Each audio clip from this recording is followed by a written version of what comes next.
નમસ્કાર મિત્રો, કેમ છો? આશા કરું કે તમે બધા મજામાં જ હશો અને આપણે પણ મજામાં જ છીએ. મિત્રો, આજે પૂનમ છે અને પૂનમના દિવસે કડાણાની અંદર ખૂબ જ મોટો મેળો ભરાય છે. અહીં આદિવાસી સમાજના જે લોકો હોય છે તે દૂર દૂરથી દર્શન કરવા માટે આવતા હોય છે તથા બાધા માનતા હોય તો એ પણ પૂરી કરવા માટે અહીં આવતા હોય છે. અને આ મેળો મહી પૂનમના મેળા તરીકે પણ ઓળખાય છે. મહીસાગરનો આ એક પ્રસિદ્ધ મેળો પણ ગણાય છે. તો આ મેળો જોવા માટે આપણે જઈ રહ્યા છીએ. જો તમને વિડીયો પસંદ આવે તો લાઈક, શેર અને સબસ્ક્રાઈબ જરૂર કરજો અને એન્ડ સુધી વિડીયો જરૂર જોજો. અહીં કડાણા ડેમ પણ આવેલો છે, સાથે સાથે મહીસાગર નદી પણ નીકળે છે અને જેના કારણે અહીં જ્યાં જોશો ત્યાં તમને એકદમ ખેતરો લીલાછમ જ જોવા મળશે. બારે માસ પાણી અહીં ફૂલ રહે છે અને તમે આજુબાજુ જોઈ શકો છો કે ખેતી પુષ્કળ પ્રમાણમાં અહીં તમને જોવા મળશે. જો તમે ઉનાળામાં પણ આવશો ને તો પણ અહીંના જે ખેતરો છે તે તમને એકદમ લીલાછમ જોવા મળશે. આ થોડી સપાટ જગ્યા છે, પરંતુ આગળ જતાં એકદમ ડુંગરાળ વિસ્તાર પણ તમને જોવા મળશે.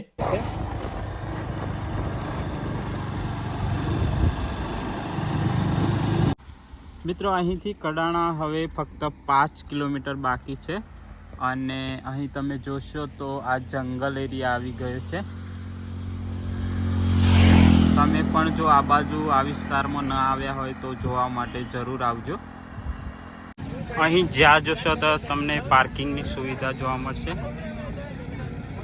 આ સામે દેખાય તે ડેમ છે અને ડેમની બાજુમાં જ પાર્કિંગની વ્યવસ્થા છે.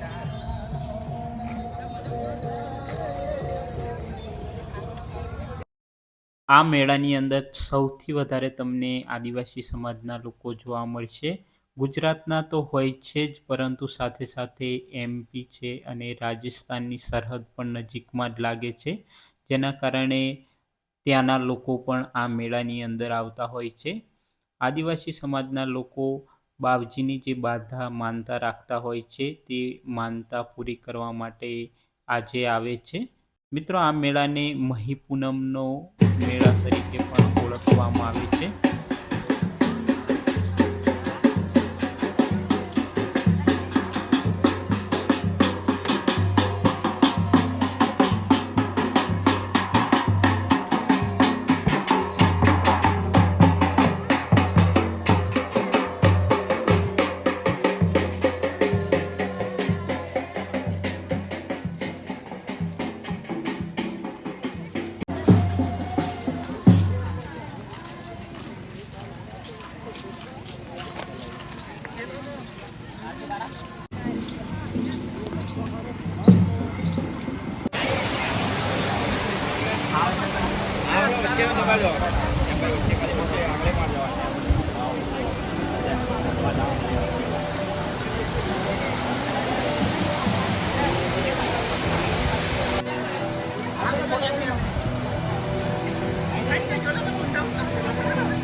મિત્રો, આપણે કડાણા ડેમ પાસે આવી ગયા છીએ અને આપણે જવાનું છે ઉપર.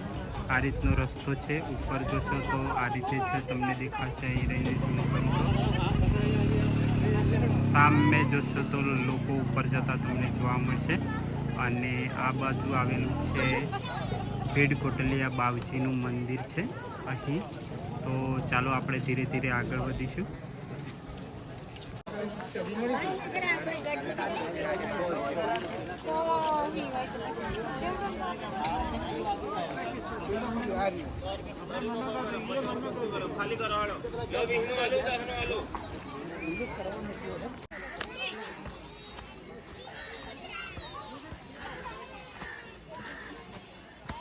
મિત્રો, આ કડાણા ડેમ અંદર જવા માટેનો રસ્તો છે.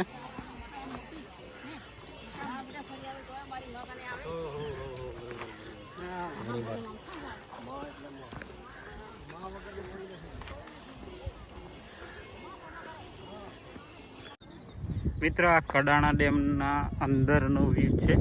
તમે જોઈ શકો છો કે અંદરથી કડાણા ડેમ કેવો છે. અહીં નાવડીઓ પણ તમને જોવા મળશે. અને આ છે તે ગેટ બનાવેલો છે અને આ અંદરનો નજારો છે. અંદર તમને બીચ જેવું લાગશે અને સામે પણ ડુંગરો આવેલા છે. અને આ સાઈડે ખૂબ જ તમે જોશો તો મોટો ડુંગર આવેલો છે. આપણે જવાનું છે ઉપર, મંદિર આવેલું છે મહાદેવનું, ત્યાં જવાનું છે.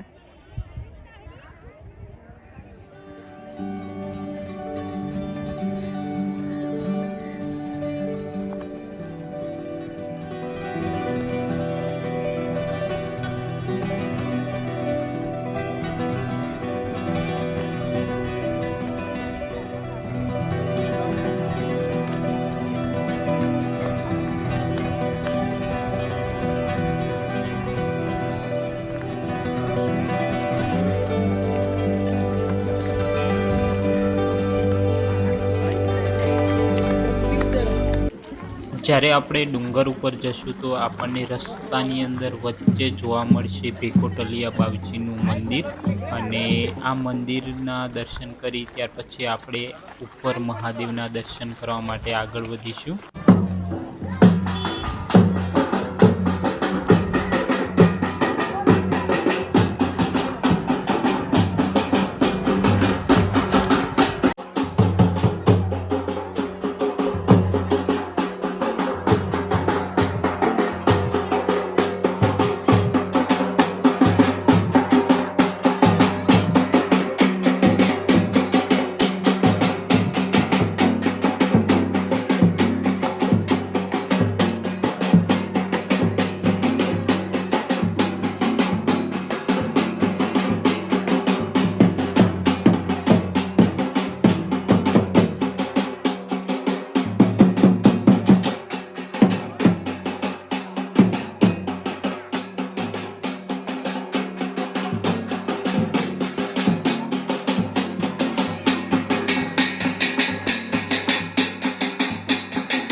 મિત્રો હાલ 2 વાગી ગયા છે અને તમને નજારો બતાવું.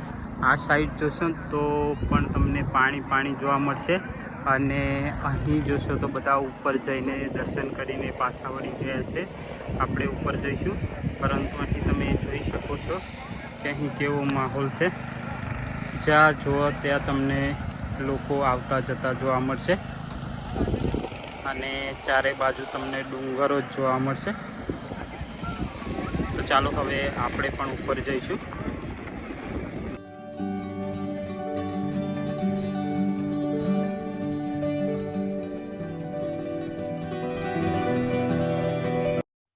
જ્યારે તમે આ મેળાની અંદર આવશો તો અહીં ઘણી બધી દુકાનો તમને જોવા મળશે.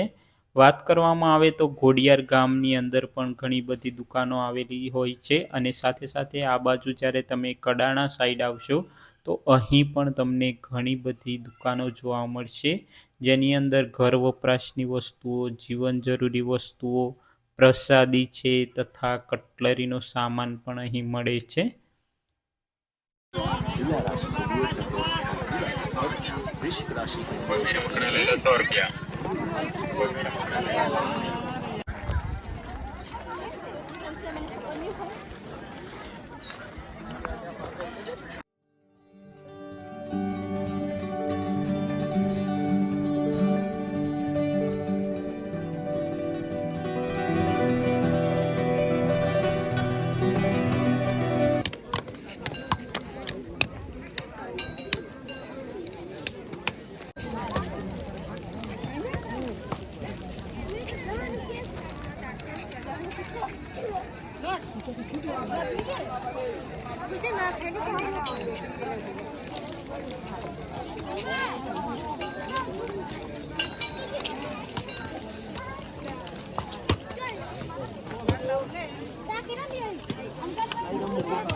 બોલા પડાવજો ફોટો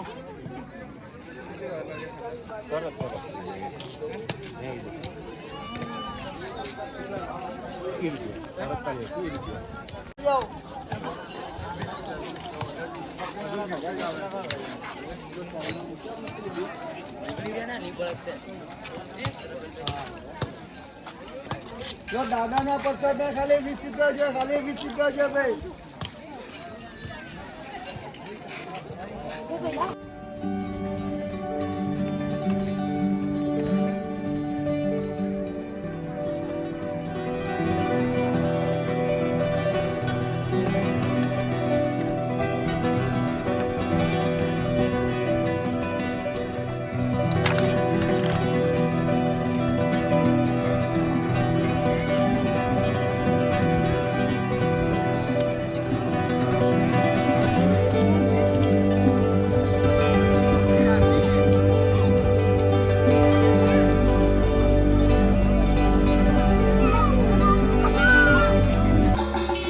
મિત્રો જો વિડીયો પસંદ આવે તો અમારી ચેનલ ગુજ્જુ વર્લ્ડ એક્સપ્લોરને લાઈક, શેર અને સબસ્ક્રાઈબ જરૂર કરજો. અને હવે આગળના વિડીયોમાં મળીશું.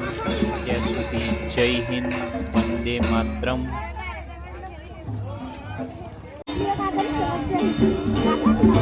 Thank you.